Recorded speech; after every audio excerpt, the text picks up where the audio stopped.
Hello friends, ओम श्री गणेशाय नमः। जय माता दी। आप सभी का स्वागत है आपके अपने यूट्यूब चैनल पर। आप सभी को नवरात्रि की हार्दिक शुभकामनाएं। फ्रेंड्स, आज हम नवरात्रि के प्रथम दिन पर दुर्गा सप्तशती के प्रथम अध्याय को प्रस्तुत करने जा रहे हैं। फ्रेंड्स, वीडियो शुरू करने से पहले आपसे रिक्वेस्ट है, अगर आप हमारी चैनल पर नए हैं और आपने अभी तक चैनल को सब्सक्राइब नहीं किया है तो प्लीज़ सब्सक्राइब कीजिएगा चैनल को, साथ ही प्रेस कीजिएगा बेल आइकन को, जिससे नए वीडियो से रिलेटेड नोटिफिकेशन आपको तुरंत प्राप्त हो सके। और वीडियो पसंद आने पर वीडियो को लाइक और शेयर ज़रूर कीजिएगा ताकि सभी भक्तों को इस वीडियो का लाभ प्राप्त हो सके। और कमेंट बॉक्स में जय माता दी जरूर लिखिएगा। या देवी सर्वभूतेषु शक्तिरूपेण संस्थिता नमस्तस्यै नमस्तस्यै नमस्तस्यै नमो नमः। प्रथम अध्याय प्रारंभ। महर्षि ऋषि का राजा सूरत और समाधि को देवी की महिमा बताना। महर्षि मार्कंडेय बोले, सूर्य के पुत्र सावर्णी की उत्पत्ति की कथा विस्तार पूर्वक कहता हूँ, सुनो। सावर्णी माँ माया की कृपा से जिस प्रकार मनवंतर के स्वामी हुए, उसका भी हाल सुनो। पहले स्वारोचिष नामक राज्य था। वहाँ सुरथ नाम के राजा राज्य करते थे। वह प्रजा को अपने पुत्र के समान मानते थे, तो भी कोला विध्वंसी राजा उनके शत्रु बन गए। दुष्टों को दंड देने वाले राजा सूरत की उनके साथ लड़ाई हुई। कोला विध्वंसियों की संख्या में कम होने पर भी राजा सूरत युद्ध में उनसे हार गए। तब वह अपने नगर में आ गए। केवल अपने देश का राज्य ही उनके पास रह गया और वह उसी देश के राजा होकर राज्य करने लगे। किंतु उनके शत्रुओं ने उन पर वहां आक्रमण किया। राजा को बलहीन देखकर उनके दुष्ट मंत्रियों ने राजा की सेना और खजाना अपने अधिकार में कर लिया।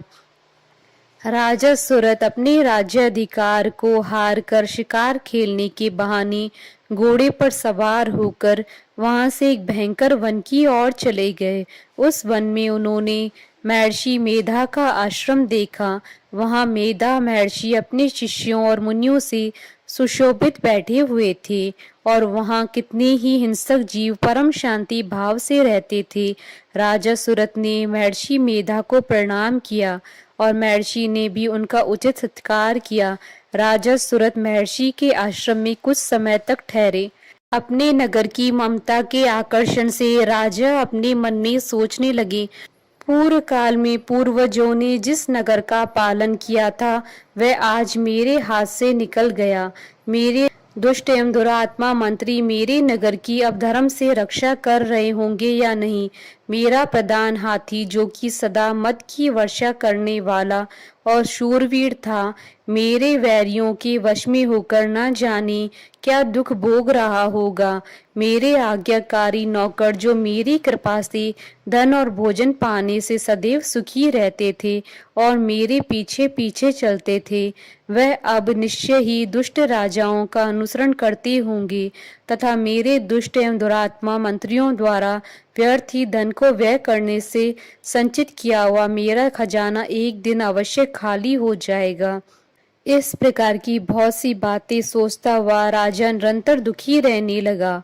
एक दिन राजा सूरत ने महर्षि मेधा के आश्रम के निकट एक वैश्य को देखा। राजा ने उससे पूछा, भाई तुम कौन हो? यहाँ तुम्हारे आने का क्या कारण है और तुम मुझे शोकाग्रस्त अनमने से दिखाई देते हो, इसका क्या कारण है? राजा के यह नम्र वचन सुन वैश्य ने महाराज सूरत को प्रणाम करके कहा। वैश्य बोला, राजन, मेरा नाम समाधि है। मैं धनियों के कुल में उत्पन्न एक वैश्य हूँ।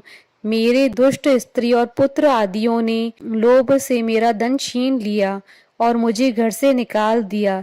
इस तरह से दुखी होकर इस वन में चला आया हूँ और यहाँ रहता हुआ मैं इस बात को भी नहीं जानता कि अब घर में इस समय सब कुशल है या नहीं। यहाँ मैं अपने परिवार का आचरण संबंधी कोई समाचार भी नहीं पा सकता कि वह घर में इस समय कुशल पूर्वक हैं या नहीं। मैं अपने पुत्रों के संबंध में यह भी नहीं जानता कि वह सदाचारी हैं या दुराचार में फंसे हुए हैं। राजा बोले, जिस धन की लोभी स्त्री पुत्रों ने तुम्हें घर से निकाल दिया है, फिर भी तुम्हारा चित्त उनसे क्यों प्रेम करता है। वैश्य ने कहा, मेरे विषय में आपका ऐसा कहना ठीक है, किंतु मेरा मन इतना कठोर नहीं। यद्यपि उन्होंने धन के लोभ में पड़कर पितृ स्नेह को त्याग कर मुझे घर से निकाल दिया है, तो भी मेरे मन में उनके लिए कठोरता नहीं आती।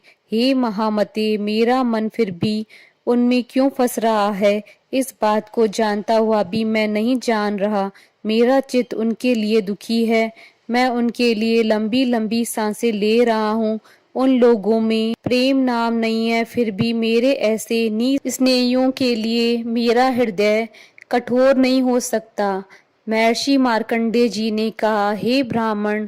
इसके पश्चात महाराज सुरथ और वह वैश्य दोनों महर्षि मेधा के समीप गए और उनके साथ यथा योग्य न्याय संभाषण करके दोनों ने वार्ता आरंभ की। राजा बोले, हे भगवन, मैं आपसे एक बात पूछना चाहता हूँ, सो आप कृपा करके मुझे बताइए।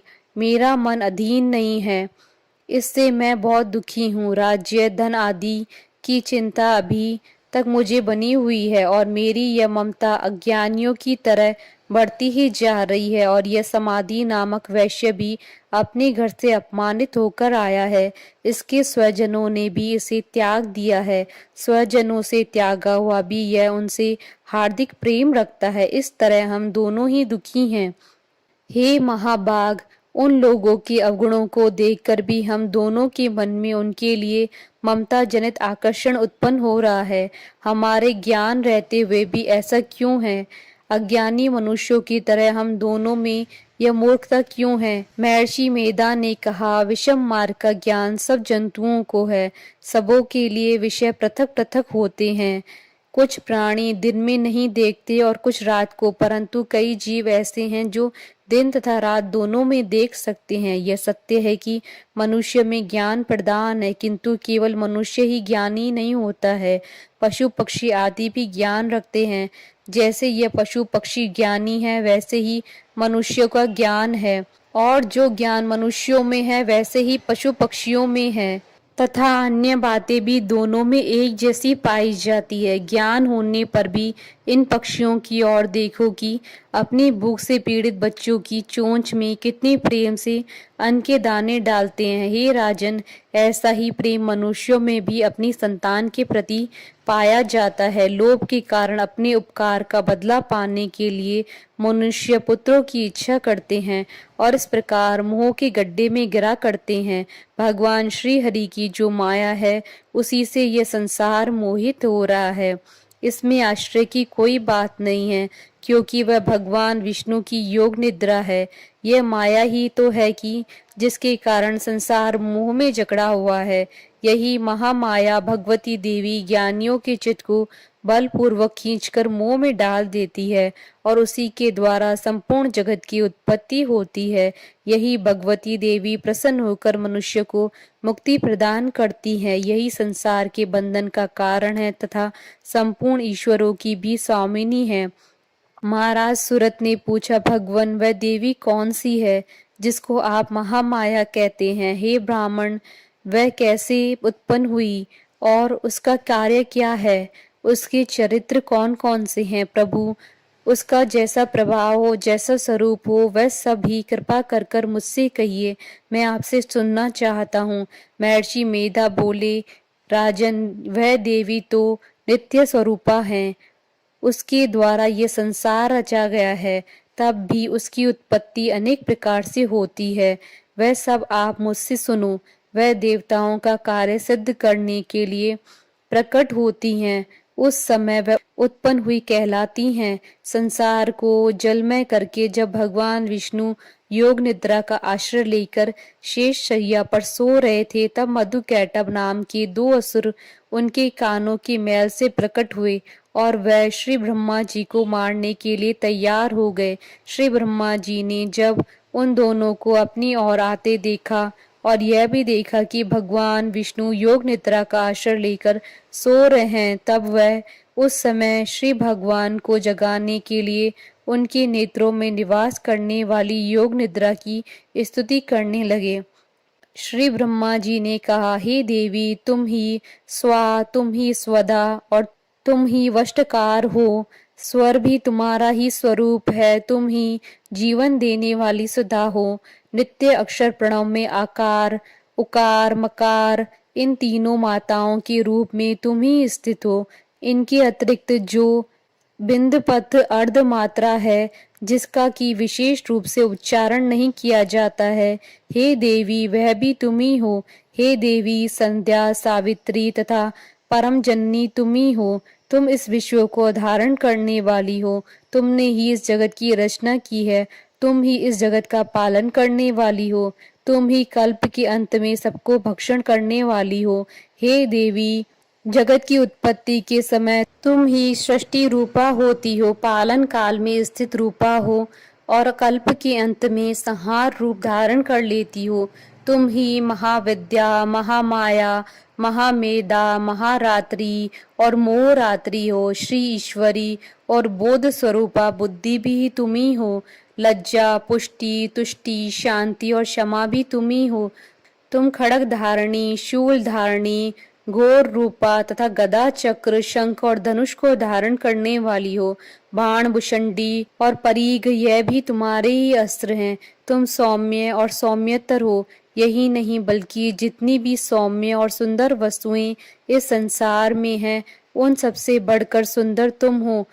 पर और ऊपर सबसे रहने वाली सुंदर तुम ही हो।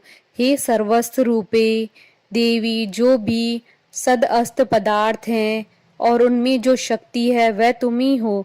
ऐसी अवस्था में भला तुम्हारी स्तुति कौन कर सकता है। इस संसार की सृष्टि, पालन और संहार करने वाले जो भगवान हैं, उनको भी जब तुमने निद्रा के वशीभूत कर दिया, तो फिर तुम्हारी स्तुति कौन कर सकता है। मुझे भगवान विष्णु तथा भगवान शंकर को शरीर में धारण करने वाली तुम ही हो।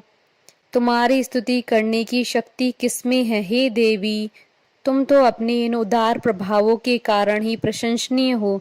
मधु और कैटव जो भयंकर असुर हैं, इन्हें मुंह में डाल दो और श्री हरि भगवान विष्णु को भी जल्दी जगा दो और उनमें इनको मार डालने की बुद्धि उत्पन्न कर दो। महर्षि मेधा बोले, हे राजन, जब श्री ब्रह्मा जी ने देवी से इस प्रकार स्तुति करके भगवान को जगाने तथा मधु और कैटव को मारने के लिए कहा, तो वह भगवान श्री विष्णु के नेत्र, मुख, नासिका, बाहु, हृदय और वक्ष स्थल से निकल ब्रह्मा जी के सामने खड़ी हो गईं।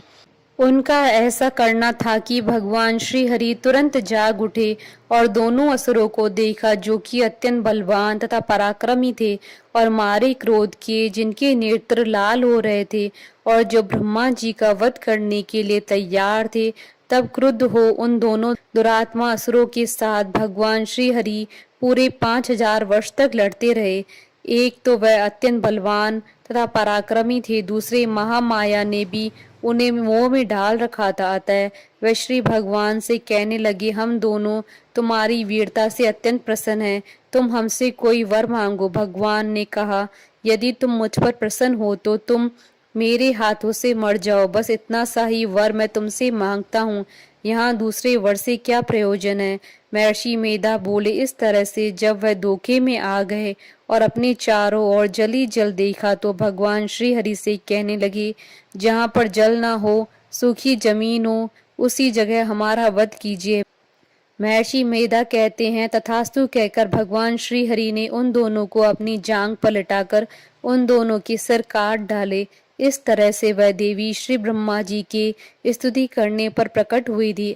अब तुमसे उनके प्रभाव का वर्णन करता हूँ, सुनो। इति श्री दुर्गा सप्तशती प्रथम अध्याय संपूर्ण। बोलिए जयकारा मामाई द सच्चे दरबार की जय। हमारे साथ इस वीडियो में अंत तक बने रहने के लिए आपका धन्यवाद। ओम श्री गणेशाय नमः। जय माता दी।